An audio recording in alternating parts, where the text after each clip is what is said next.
You already know what I'm about to say. Not because I told you, because somewhere between age 6 and age 12, somebody in your house, your mama, your grandmother, your auntie, somebody's church mother, sat you down and said something that you didn't fully understand until you were grown. And it changed you.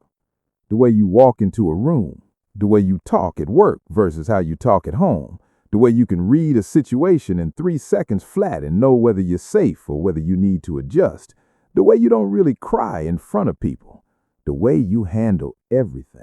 You thought that was just you. It wasn't. It was a curriculum, and it was specifically built for you. I've been watching, going back through decades of documented history, through oral accounts, through research, tracking what actually happened to the children born black in America between 1965 and 1980, what your parents did, why they did, and what it left inside of you that nobody has ever properly named. Pay attention. September 1974. Most people remember that year for Nixon's resignation.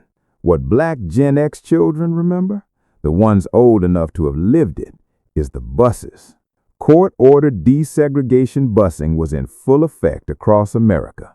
And in cities like Boston, when those buses carrying black children pulled up to formerly all-white schools, white protesters threw rocks at the buses, shouted slurs at children walking through school doors. Police had to be stationed outside. Let that land. You or your slightly older cousins, the early Gen X crowd, was sent every morning from your neighborhood into that. And you were told before you left, act right. Don't give them a reason. Don't embarrass us. Represent yourself. Represent the family. Represent the race. That's not a school assignment. That is psychological weight placed on a child's back before they even got on the bus. And your parents didn't have a manual for it. They were figuring it out in real time, pulling from the only system they knew, the one their own parents handed them out of the Jim Crow South. Here's what that looked like in practice. If you grew up black in Gen X, you received 2 educations, one at school, one at home, and the one at home was more serious. The school education taught you reading and math. The home education taught you survival choreography. There were documented rules in black households from Virginia to Los Angeles, from Chicago to Atlanta, that covered things no teacher ever put on a lesson plan. Never call a white adult by their first name, no matter how friendly they seem. Don't come across as too confident in white spaces. That reads as threatening. When you're in a white person's house, don't touch things. Speak when spoken to. Say yes ma'am and yes sir to people who may not respect you back. These rules weren't arbitrary. Your parents weren't controlling you for the sake of it. These rules were inherited survival codes from the Jim Crow era, being translated in real time into a post-civil rights America that hadn't fully changed as much as the laws suggested. A USC professor of electrical engineering, now a vice dean, shared how he grew up as part of the only black family in a rural Ohio town in the 1970s.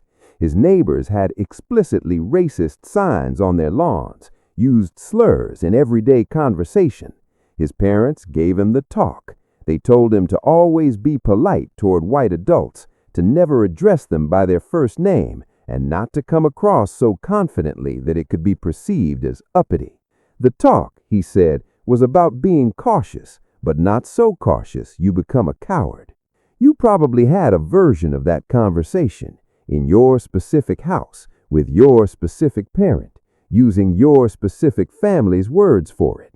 And you understood, even as a child, that following those rules wasn't about manners. It was about coming home safe. That is not a small thing to place inside a child.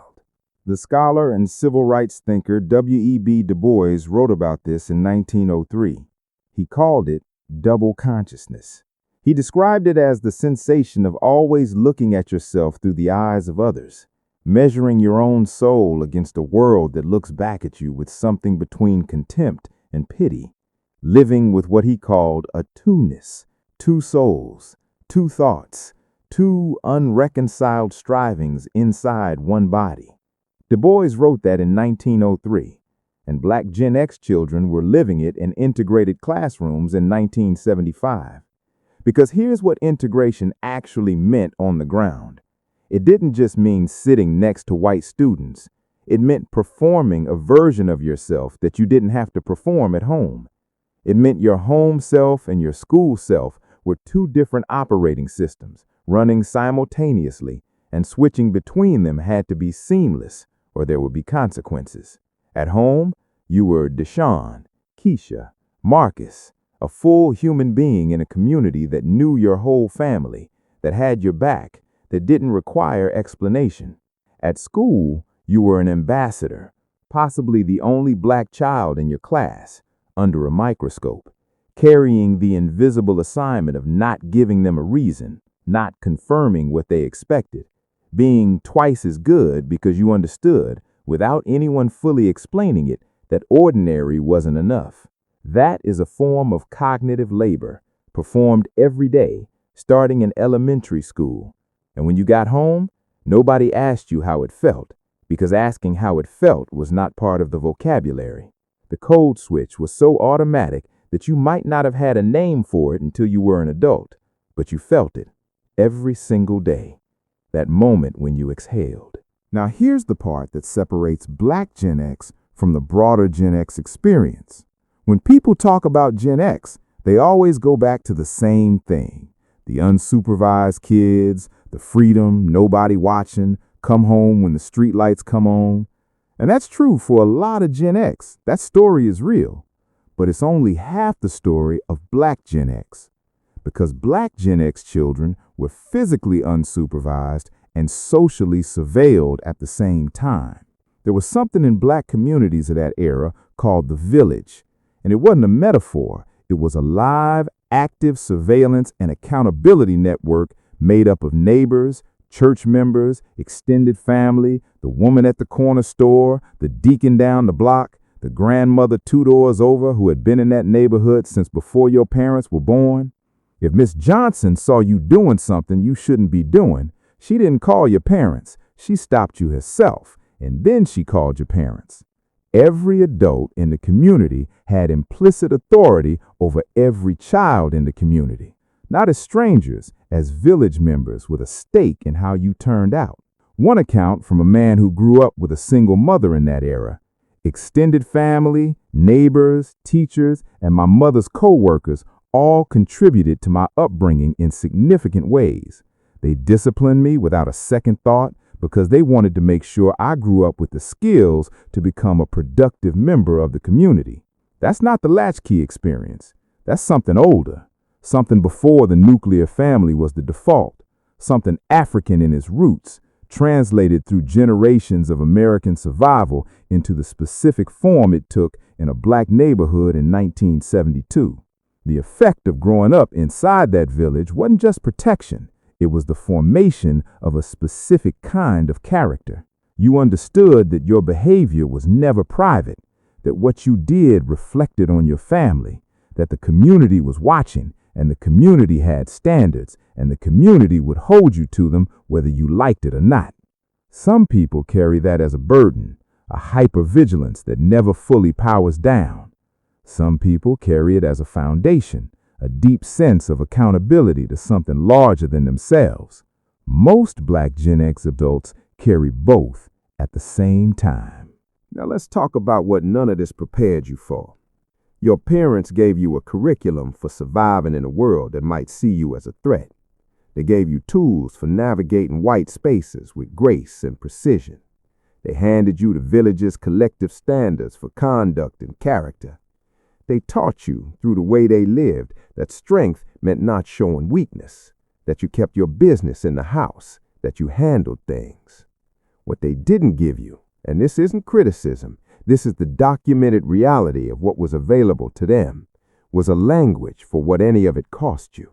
Federal data from 2024 shows that Black adults are 36% less likely than a U.S. average to receive mental health treatment in a given year. That number comes from the U.S. Department of Health and Human Services, pulling from the National Survey on Drug Use and Health. It's not an opinion. It's a consistent, documented gap that shows up year after year. Some of that gap is access. Some of it is the real and documented shortage of culturally competent providers. But some of it, a significant portion, is the direct inheritance of how Black Gen X was raised. You were taught that you don't need help, that needing help means something is wrong with you, that the people who went to therapy were the people who couldn't handle their business, that what happens in this house stays in this house, and we don't air our business to strangers. You were not told that, but you absorbed it, the same way you absorbed everything else in your household, through observation, through imitation, through the unspoken rules that governed every room you ever sat in as a child. And so, you became the person who handles everything, who doesn't ask for help, who reads a room in 3 seconds and adjusts, who can be in a difficult conversation and not let a single thing show on your face, who carried the weight of integration and village accountability and two-ness and the talk and all of it, and kept moving. Nobody ever told you that carrying all of that quietly was actually the work, that absorbing the psychological curriculum of Black survival in America from childhood and deploying it every single day of your adult life, in every boardroom, every traffic stop, every interaction with a system that still doesn't always see you fully, takes something out of you. It doesn't mean you're broken. It means you were trained by people who loved you deeply in a world that required extraordinary measures, and the training worked so well you never noticed you were even doing it. Here's what I want you to sit with: the village, the two-ness, the talk, the behavioral curriculum, the codes from Jim Crow, translated and handed to you in a kitchen you can probably still picture if you close your eyes right now. None of it happened to you. It happened for you. The people who handed you those rules were not trying to limit you. They were trying to deliver you, intact and capable and alive, to a future they weren't certain you'd get to see. The church mothers in the village weren't policing you. They were investing in you. Because in Black America, every child who makes it is proof that the community is still standing. The parents who gave you the talk were not instilling fear. They were giving you intelligence on terrain they had already navigated, handing you the map before you hit the road. The discipline, the high standards, the performance, the you better act right, wasn't contempt for who you were naturally. It was a refusal to let the world's contempt have the final word. And here's the mind shift I want you to leave with. You are now at the age where the psychological work is different. For 40 or 50 years, you have been deploying everything they gave you: the composure, the code switching, the ability to carry weight without showing it. The question now is not whether you can keep carrying it. The question is whether you need to carry all of it the same way you have been.